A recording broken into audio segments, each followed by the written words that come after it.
Hello, Mark. I'm Jessie. I'm a freshman in SUE. My student number is S044153. The title of the speech is The Fight Against Sex Slavery. I'm talking to you about the worst form of human rights violation, the third largest organized crime, a 10 billion industry. I'm talking to you about modern day slavery. I would like to I would like to tell you the story of these three children, Pranisa, Shaheen, and Anjali. Pranisa's mother was a woman in prostitution, a prostituted person. She got infected with HIV, and towards the end of her life, when she was in the final stages of AIDS, she could not prostitute. So she sold 4-year-old Pranisa to a broker. By the time we got the information, we reached there. Pranisa was already raped by 3 men. Shaheen's background I don't even know. We found her in a railway track, raped by many men. I don't know many. But the indications of that on her body was that her intestine was outside her body. When we took her to the hospital, she needed 32 stitches to put back her intestine into her body. We still don't know who her parents are, who she is. All that we know that hundreds of men had used her brutally. Angeli's father, a drunkard, sold his child for fee. You are seeing here images of 3 years, 4 years old, and 5-year-old children who had been trafficked for commercial sexual exploitation. In this country and across the globe, hundreds and thousands of children, as young as 3, as young as 4, are sold into sexual slavery. But that's not the only purpose that human beings are sold for. They are sold in the name of adoption. They are sold in the name of organ trade. They are sold in the name of forced labor. Camel joking, anything, everything. I work on the issue of commercial sexual exploitation, and I tell you stories from there. My own journey to work with these children started as a teenager. I was 15 when I was getting raped by 8 men. I don't remember the rap part of it so much as the anger part of it. Yes, there were 8 men who defined me, raped me, but they didn't go into my cons. I never felt like a victim, then or now. But what lingered from then till now, I'm 14 today, is this huge outrageous anger. 2 years I was ostracized. I was selected because I was a victim. And that's what we do to all traffic survivors. We as a society, we have PhDs in victimizing a victim. Right from the age of 15, when I started looking around me, I started seeing hundreds and thousands of women and children who are left in sexual slavery-like practices, but have absolutely no respite because we don't allow them to come in. Where does their journey begin? Most of them come from very optionless families, not just poor. You have even the middle class sometimes getting trafficked. I had this IS officer's daughter, who is 14 years old, studying ninth standard, who was raped chatting with one individual. and ran away from home because she wanted to become a heroine. But who was trafficked? I have hundreds and thousands of stories of very well-to-do families and children from well-to-do families who are getting trafficked. These people are deceived false. 99.9% of them resist being inducted into prostitution. Some pay the price for it. They're killed. We don't even hear about them. They're voiceless, nameless people. But the rest, we come into it, go through everyday torture, because the men who come to them are not men who want to make you your girlfriends or who want to have a family with you. These are men who buy you for an hour, for a day, and use you, throw you. Each of the girls that I have rescued more than 3,200 girls. Each of them tell me one story in common. One story about one man, at least putting chili powder in her vagina. One man taking a cigarette and burning her. One man whipping her. We are living among those men. There are brothers, fathers, uncles, cousins all around us, and we are silent about them. We think it is easy money. We think it is shortcuts.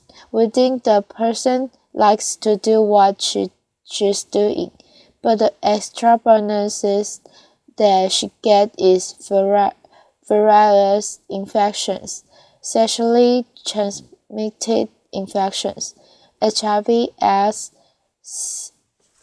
plus you name it, substance abuse, drugs, everything under the sun. And one day she gives up on you and me because we have no options for her.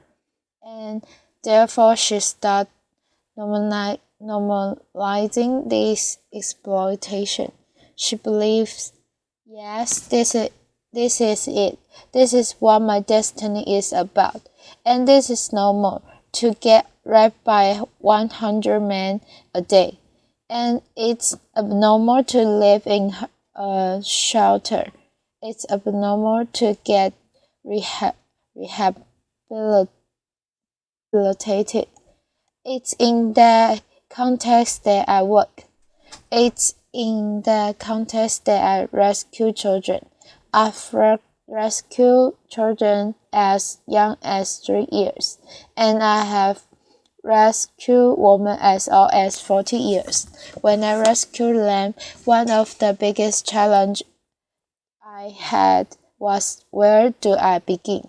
Because I had lots of them who were already HIV infected. 1/3 of the people I rescue are HIV positive. And therefore my challenge was to understand how can I get out the power from this pain. And for me, I was my greatest experience, understanding my own self, understanding my own pain, my own isolation. I was my greatest teacher, because what we did with these girls is to understand their potential. You see a girl here who is trained as a welder. She works for a very big company, a workshop in Hyderabad, making furniture. She earns around 12,000 rupees. She is an intellectual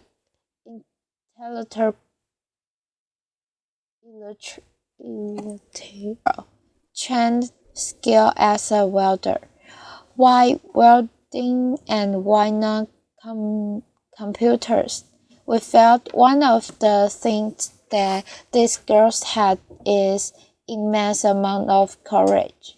They didn't have any powders inside their body, hijabs inside themselves. They've crossed the barrier of it, and therefore they could fight in a male-dominated world very easily, and not feel very shy about it. We have trained girls as carpenters, as masons, as security guards, as cab drivers, and each one of them are in their chosen field, gaining confidence, restoring dignity, and building hopes in their own lives. These girls are also working in big construction companies like Ramkey Construction as masons, full-time masons. What has been my challenge? My challenge has not been the traffickers who beat me up. Have been beaten up more than 14 times in my life. I can hear from my right ear. I've lost a staff of mine who was murdered while on a rescue. My biggest challenge is society. It's you and me.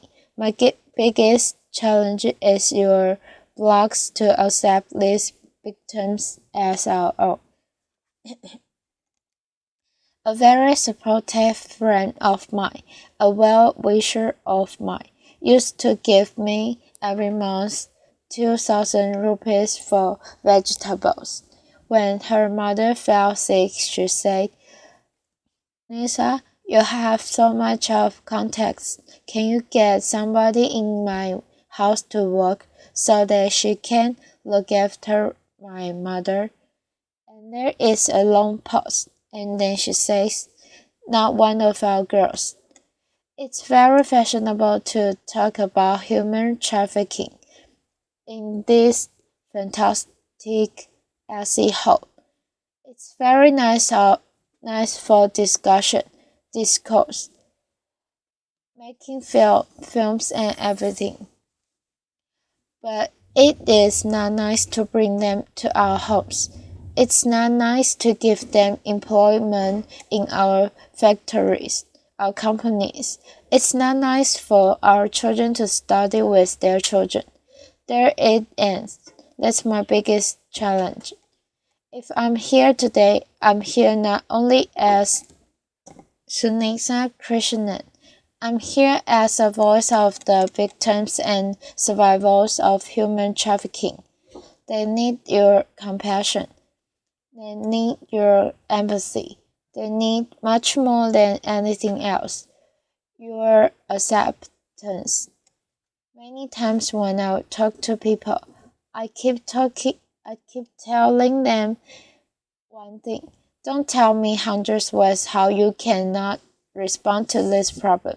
Can you apply your minds for the one way that you can respond to the problem? And that's what I'm here for, asking for your support, demanding for your support, requesting for your support. Can you break your culture of silence? Can you speak to at least two persons about this story? Tell them this story. Convince them to tell the story to another two persons. I'm not asking you all to become this or Martin Luther Kings or Manhattan Packers or something like that. I'm asking you, in your limited world, can you open your minds? Can you open your hearts? Can you just encompass these people too? Because they are also part of us. They are also part of this world. I'm asking you for these children whose faces you see, they are no more. They died of AIDS last year. I'm asking you to help them, accept as human beings, not as philanthropy, not as charity, but as human beings who deserve all our support. I'm asking you this because no child, no human being deserves what these children have gone through. Thank you.